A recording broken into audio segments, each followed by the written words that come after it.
లేదు సార్, నేనే మిమ్మల్ని హర్ట్ చేశాను. నేను గెలవడే లైఫ్ అని నమ్మాను, అలాగే కెరియర్లో గెలుచుకుంటూ వచ్చాను. నేను కరెక్ట్ అని ప్రూవ్ చేయడానికే మీతో పందెం కాశాను. కానీ పందెంలో గెలవడానికి ట్రై చేసిన ప్రతిసారి లైఫ్లో నిజమైన గెలుపేంటో అర్థమైంది సార్.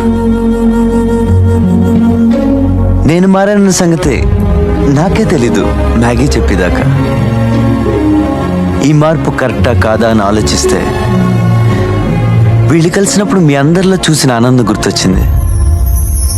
అప్పుడు అర్థమైంది సార్ మా నాన్న చెప్పింది, మనకి నచ్చింది చేస్తే ఇంతే ఆనందం, నలుగురికి నచ్చింది చేస్తే ఇంత ఆనందం అని. ఈ విషయం తెలియక మా నాన్న ఎన్నో ఏళ్ళు బాధ పెట్టాను.